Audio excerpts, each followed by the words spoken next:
नहीं। तो मैं स्कूल में बहुत पिटा हूँ बचपन से अभी तक। होमवर्क नहीं किया, पोएम याद नहीं की, वो बच्चे मस्ती कर रहे हैं।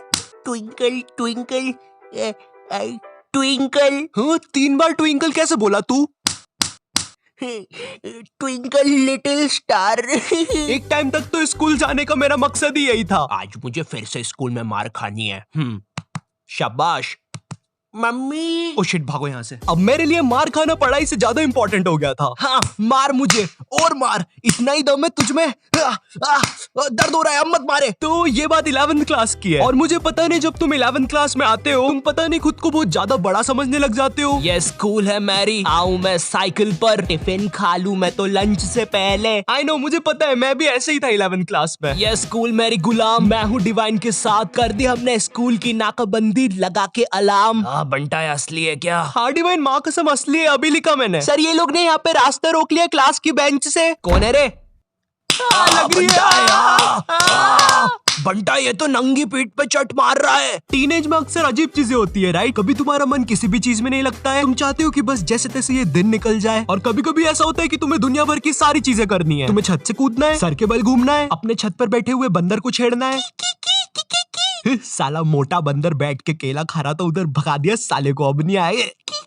भाई सही बोल रहा हूँ, बंदरों को मत छेड़ना वरना वो पकड़ लेते हैं, फिर ग्रुप बना के मारते हैं। एनीवेज, तो ये कहानी जब हम 11th क्लास में नए नए प्रमोट हुए थे। हाँ, इसीलिए वीडियो के स्टार्टिंग में टीनेज और 11th क्लास की इतनी सारी बातें बताई ताकि तुम लोग मेरी वीडियो से रिलेट कर सको, क्योंकि मुझे बहुत अच्छा लगता है जब तुम में से कोई ऐसा लिखता है। ओ भाई, कितनी रिलेटेबल वीडियो बना दी है तो।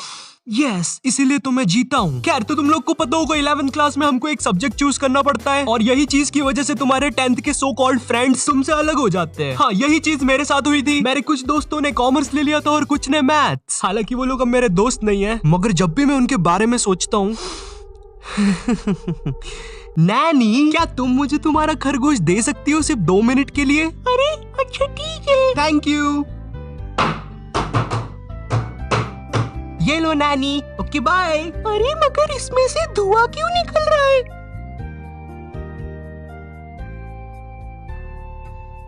नॉटी टाइप ऑफ टॉपिक जाना बंद करो। सॉरी, अब हमारे सब्जेक्ट अलग होने से हम लोग की क्लासेस अलग अलग लगती थी। बाय द वे, मेरा सब्जेक्ट बायोलॉजी था, तो हम लोग को अलग अलग क्लास में बैठ के पढ़ना पड़ता था। मगर एक सब्जेक्ट ऐसा था जो हम सबका साथ में लगता था। ये लोग 200 बच्चों को एक साथ एक ही क्लास में भर देते थे और वो सब्जेक्ट था हिंदी। क्योंकि उसका एक ही टीचर था, तो वो टीचर से क्लास संभलती नहीं थी। हम लोग क्लास में बैठ के भोंकते रहते थे, भाव भाव भाव भाव भाव भाव भाव। नहीं, सच में थोड़ा ना भोंकते थे। तो अब वो टीचर से क्लास नहीं संभलती थी, इसलिए वो बोल देता था जिसको भी नहीं पढ़ना है वो बाहर जा सकता है। अब मुझे हिंदी सब्जेक्ट से वैसे ही नफरत थी। मुझे ये तक नहीं पता छोटी ई की मात्रा कहाँ लगती है और बड़ी ई की कहाँ लगती है। अरे ये दोनों सेम ही तो शब्द है, इनमें अलग अलग क्या है? हाँ मुझे पता है, कुछ ज्ञानी लोग कमेंट करने वाले हैं। भाई जो ये वाला 3 है ना, इसको तू ऐसे पढ़ेगा, देख 3। और जो ये वाला है ना, इसको तू ऐसे पढ़ेगा 3। तो ये जो बड़ा वाला है ना, ये सही है। खैर, इसके बारे में किसी नेक्स्ट वीडियो में बात करेंगे। ओके, तो हिंदी सब्जेक्ट नापसंद होने के कारण मैंने मेरे दोस्त से पूछा, भाई चले गए क्लास से बाहर? वो भी फुल चौड़ में आके बोला, हाँ भाई डरते हैं क्या, चल बाहर। इसकी कोई जरूरत नहीं थी। तो अब हम दोनों उठते हैं क्लास में और टीचर के सामने से फुल चौड़ में बाहर चले जाते हैं, इसी गलत फहमी में कि हमें देख के बाकी बच्चे भी बाहर आएंगे। कोई नहीं आता है बाहर, अब हम दोनों अकेले, हम दोनों को पता नहीं क्या करना है। तो हम दोनों की फटती है, हम दूसरी क्लास में जाके पढ़ने लग जाते हैं। क्योंकि भाई मेरी स्कूल का जो फादर था ना, वो इतना खतरनाक था, उससे कोई नहीं बच पाता था।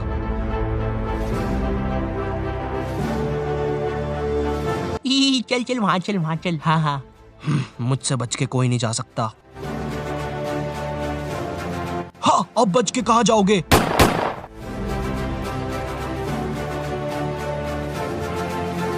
ये फादर 24 घंटे स्कूल में घूमता रहता था और गलती से भी कोई बच्चा बाहर घूमता हुआ दिख जाए वो तो गया। इसी कारण मैं कोई रिस्क नहीं लेना चाहता था, इसलिए मैं दूसरी क्लास में जाके चुपचाप बैठ गया। मगर फिर कहीं से खबर आती है कि फादर आज स्कूल में है ही नहीं और उतनी देर में मेरे बाकी दोस्त और कॉमर्स वाले भी उस क्लास में आ जाते हैं। हाँ, कॉमर्स वाले इसलिए बोल रहा हूँ क्योंकि इन लोग का अलग ही चलता है। क्योंकि जब तक हम लोग थे क्लास में, जब तक बहुत ही शांति थी, मगर जैसे ही ये लोग आए, इनमें से कोई पंखे पे लटक रहा है, चौक फाइट चल रही है, आओ मुझे लग गई है। तो इन्हीं सब चीजों की आवाज सुन के एक खड़ूस सर क्लास में आ जाता है। अब इस बंदे के बारे बारे में मैं कुछ ज्यादा बोलूंगा नहीं, लेकिन ये बहुत ही चमत्कारी सर है, क्योंकि जब भी कोई बंदा कांड करता है ये सर पता नहीं कहाँ से एक चिट निकालता है, और वो चिट उतनी ही बड़ी होती है जितने बंदे का इसको नाम लिखना रहता है। एक बंदा मस्ती कर रहा है, छोटी चिट, 10 बंदे मस्ती कर रहे हैं, बड़ी चिट। तो वो सर हमारी क्लास में आता है और अपनी खुफिया जगह से चिट निकाल के हम लोग का नाम लिखने लग जाता है। वहां से मेरी थोड़ी थोड़ी फटना चालू हुई। उस टाइम मेरा दोस्त सर से बोल रहा है, सर हमने क्या किया, हमारा नाम क्यों लिख रहे हो? और ये वही बंदा है जिसको सर ने स्वयं सीढ़ी पे चढ़ के पंखे से नीचे उतारा था। इस टाइम तक सर हमारे नाम लिख के ले जा चुका था और हमारी बहुत गंदी फट रही थी, क्योंकि आजकल हमारी स्कूल का फादर कुछ नया ट्रेंड फॉलो कर रहा था, बच्चों को स्टेज पे बुला के मारना सबके सामने असेंबली में। क्या इतनी ज्यादा बेइज्जती? मैं नहीं करवा सकता खुद की इतनी बेइज्जती। भाई एक बार एक बच्चे को फादर ने स्टेज पे मार के नीचे फेंक दिया था, और असेंबली की लाइन में जो बच्चे आगे खड़े थे भाई वो इतने हरामी पीछे हट गए, वो फिकाया तो उसको कोई भी उठा नहीं रहा है। असेंबली खत्म हो गई, पीरियड खत्म हो गई, लंच हो गया, वो बंदा अभी तक वहीं पड़ा हुआ है, उसको कोई उठाने नहीं आया अभी तक। तो हम सब लोग की अब बहुत गंदी फट गई थी, तो हमने डिसाइड किया कि हम स्कूल ही नहीं आएंगे एक दिन। पर फिर हम में से एक बंदा बोलता है, ओ भाई स्कूल क्यों नहीं आएंगे, स्कूल आना हमारा हक है। हाँ अपन एक काम करते हैं, अपन असेंबली के बाद स्कूल आएंगे, क्योंकि कल स्कूल में क्रिकेट मैच भी है, तो मुझे मेरे डोले शोले सबको दिखाने हैं। तो सब लोग को उसकी बात में दम लगा, क्योंकि उन लोग को भी अपने डोले शोले दिखाने थे, तो मुझे भी उनकी हाँ में हाँ मिलाना पड़ा। तो फिर हम लोग का डिसाइड होता है कि हम असेंबली के बाद स्कूल में एंट्री लेंगे, जो कि कसम से महा घटिया आइडिया था। हम लोग ने सोच लिया था अगर असेंबली में हम लोग के नाम लिया अगर फादर ने, तो हम अकेले में पिटने के लिए रेडी रहेंगे। मगर जैसे ही हम स्कूल पहुंचते, शांति, जैसे कुछ भी ना हुआ हो, ना हमारे स्टेज पे नाम आया ना कुछ। हम लोग फुल खुश, हम लोग जाते हैं फुल चौड़ में अपनी अपनी क्लास में पहला पीरियड अटेंड करना है। मगर जैसे ही मैं क्लास में जाके बैठता हूँ, थोड़ी देर के बाद बाई आती है क्लास में एक चिट्ठी लेके जिसपे मेरा नाम था। वो चिट्ठी पढ़ के मैम ने बोला, आयु जाओ बाहर, तुम्हें बुला रहे हैं। मैं इधर फुल इग्नोर मार रहा हूँ, मुझे लगा क्रिकेट मैच है आज, दोस्तों ने बुलाया होगा, पिच वगैरह खोदनी होगी। मैं फुल चौड़ में क्लास से बाहर निकलता हूँ, मगर फिर मुझे मेरे लेफ्ट साइड पे फादर खड़ा हुआ दिखता है। ये नहीं हो सकता। और दूसरी साइड मेरे सारे दोस्त खड़े थे लाइन बना के पिटने के लिए। ये क्यों हो रहा है हमारे साथ, और मैं ये लाइन में सबसे आगे क्यों खड़ा हुआ हूँ? तो अब मैं कुछ कर नहीं सकता था, इसलिए मैं भाग के लाइन में पीछे चला गया। भाई मैं नहीं मर रहा सबसे पहले। थोड़ी देर के बाद फादर हमारे पास आते हैं और हमें अपना अपना बैग लाके स्कूल से बाहर जाने को बोलते हैं, जो कि काफी अच्छी चीज थी अपनी क्लास के सामने मार खाने से। तो हम जैसे ही हमारा बैग लाने पलटते हैं, मेरा आई कांटेक्ट हो जाता है मेरे एक दोस्त से, जो कि बहुत अजीब मुंह बना के जा रहा था। वो देख के मुझे बहुत गंदी हंसी आ जाती है और मैं जम से हंस देता हूँ, और वो मुझे देख के हंसने लग जाता है, और हमारी हंसी फादर सुन लेते हैं।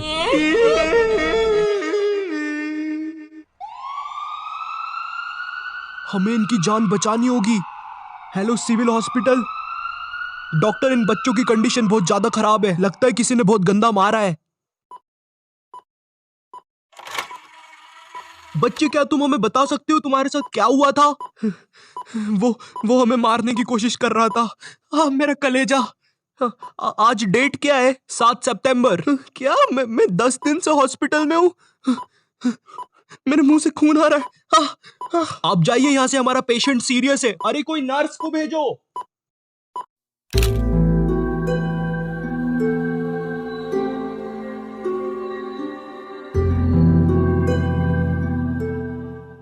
इस हादसे के बाद स्कूल को बंद कर दिया जाता है और फादर को मेंटल हॉस्पिटल भेज दिया जाता है। इस हादसे के बाद ये भी पता चलता है कि स्कूल कब्रिस्तान के ऊपर बनी हुई थी। सूत्रों के हिसाब से पता चलता है कि फादर कभी भी मेंटल हॉस्पिटल से भाग सकता है और वो वापस आकर उन 2 बचे हुए बच्चों की भी बलि चढ़ा देगा।